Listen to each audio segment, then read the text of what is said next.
Guys, അപ്പം ഗബ്രി ഇപ്പം power റൂമിൽ കയറിയിരിക്കുകയാണ്. എന്ന് പറഞ്ഞാൽ ഒരുപാട് സന്തോഷമൊന്നുമില്ല. അത് ഗബ്രിക്ക് വേണ്ടി എന്തോ ചെയ്ത പോലൊരു കളിയായിട്ട് എനിക്ക് ഫീൽ ചെയ്യുന്നു, ഒരു ഗെയിമായിട്ട്. എന്താ ബിഗ് ബോസേ? അപ്പം ആദ്യം പവർ റൂമിലേക്ക് ആരൊക്കെ എഴുന്നേക്കുന്നതെന്ന് ചോദിച്ചപ്പം നമ്മുടെ ജിൻഡു എണീച്ച്, പിന്നെ അഭിഷേക്, ജയദീപ്, പിന്നെ നന്ദിനി എണീച്ച് കഴിഞ്ഞപ്പോഴത്തേക്ക് മാസമായിട്ട് ഒരു മിനിറ്റ് കഴിഞ്ഞിട്ട് ഗബ്രി എണീച്ച്. അപ്പോഴത്തേക്ക് പിന്നെ റസ്മിൻ ബായുടെ ഓർഡറൊക്കെ ഒരു ചിരിയും കാര്യങ്ങളൊക്കെ ഉണ്ടായിരുന്നു. ഓക്കെ, ഗെയിമല്ലേ, അവന് ഗെയിം കളിക്കണമെന്ന് പറഞ്ഞു. ഓക്കെ, അപ്പോൾ അങ്ങനെ ഗെയിം കളിക്കാൻ വേണ്ടി ഇവർ പുറത്തോട്ട് പോയി കഴിഞ്ഞപ്പോഴോ ബിഗ് ബോസ് ഒരു കടങ്കഥ പറഞ്ഞു. ആനയുടെയും മുയലുടെയും ചക്കേൻ്റെയൊക്കെ കഥകൾ പറഞ്ഞു. എല്ലാം കേട്ട് കഴിഞ്ഞു. ഗബ്രി വിളിക്കുന്നു, ആദ്യം തന്നെ ഗബ്രി വിളിക്കുന്നു. എന്നിട്ട് ഈ പറഞ്ഞതിൻ്റെ ചോദ്യങ്ങളൊക്കെ ചോദിച്ചു. 3 ഉത്തരം ഗബ്രി പറഞ്ഞു.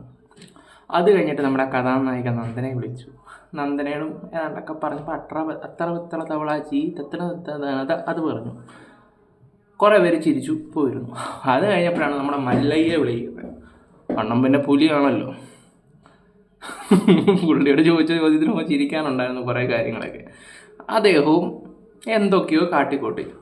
പിന്നെ അഭിഷേക് ജയദേവ് വന്നു കഴിഞ്ഞിട്ട് ചോദ്യങ്ങളൊക്കെ ചോദിച്ചപ്പോൾ കൺഫ്യൂഷനുണ്ട്, അതുണ്ട് ഇതുണ്ടെന്നൊക്കെ പറഞ്ഞ് അദ്ദേഹം നൈസായിട്ട് അങ്ങ് ഒഴിഞ്ഞു. അത് ഒഴിഞ്ഞു കഴിഞ്ഞതിന് ശേഷം പിന്നെ റിസൾട്ട് നോക്കിയപ്പോൾ 3 പോയിൻ്റോടെ നമ്മുടെ ഗബ്രി ജയിച്ചിരിക്കുന്നു.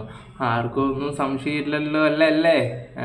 ബിഗ് ബോസ്, നമുക്കിതൊക്കെ മനസ്സിലാവുന്നുണ്ട്. ബിഗ് ബോസേ, നിങ്ങളും പ്ലേ ചെയ്യുന്നുണ്ട് നല്ല രീതിയിൽ.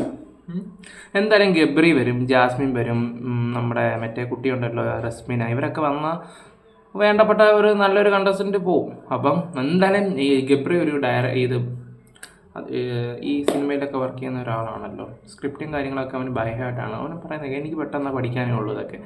ആ ഗബ്രിയുടെ അടുത്ത് ഈ ആനയുടെയും മുയലുടെയും കഥയും പറഞ്ഞ് ആദ്യം വിളിച്ചിട്ട് ആ ചോദ്യങ്ങൾ ചോദിക്കുമ്പോൾ തന്നെ നമുക്ക് മനസ്സിലാക്കാൻ പറ്റും. എനിക്ക് തോന്നിയ കാര്യം ഞാൻ പറയും. എവിടെ നമ്മൾ എന്താ പറയണ്ടേ, അടിച്ച് പറയും ഞാൻ. എൻ്റെ ഒരു രീതി അതാണ്. ഇത് ചിലപ്പോൾ നെഗറ്റീവ് കമൻസ് വരാം, അവൻ്റെ കഴിവുകൊണ്ടാണ് അങ്ങനെയാണെന്നൊക്കെ പറയാം. പക്ഷേ എനിക്ക് അങ്ങനെ തോന്നി. ബിഗ് ബോസിൻ്റെ ഭാഗത്തുനിന്ന് ഇതൊരു ഫീൽ ചെയ്ത് പറഞ്ഞാൽ മനസ്സിലായോ? അപ്പോൾ ഗബ്രിയുടെ ഫാൻസിൻ്റെ ഓട്ടൊക്കെ എന്തായാലും ജാസ്മിന് ഔട്ട് ആവത്തുന്നില്ല. ജാസ്മിൻ ഇന്നായി കൺഫേം ആയി ഈ ആഴ്ചത്തേക്ക്. ഓക്കെ, അപ്പം ഇതുപോലെ തോന്നിയ മറ്റ് ചില ആൾക്കാർ കാണുമെന്ന് ഞാൻ വിചാരിക്കുന്നു. അവരുടെ അഭിപ്രായങ്ങൾ കമൻ്റ് ഇടാം, നമുക്കൊരു സന്തോഷമായിരിക്കും. പിന്നെ അതുപോലെ തന്നെ ചാനലിൻ്റെ ഈ റിവ്യൂവും കാര്യങ്ങളൊക്കെ ഇഷ്ടപ്പെടുന്നുണ്ടെങ്കിൽ ലൈക്ക് ചെയ്യണം, പിന്നെ സബ് ചെയ്യാൻ മറക്കരുത്. നിങ്ങളുടെയൊക്കെ സപ്പോർട്ടുണ്ടെങ്കിലേ നമുക്ക് മുന്നോട്ട് പോകാൻ പറ്റത്തുള്ളൂ.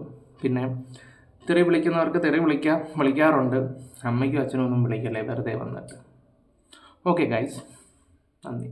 എന്നാലും ഗബ്രി, ഭാഗ്യവാനെ, നീ ആയിട്ട് ജനിക്കണം. ജനിക്കണ്ട, പ്രാക്കിനേക്കാളും വല്ലൊന്നും കിട്ടാനില്ലല്ലോ.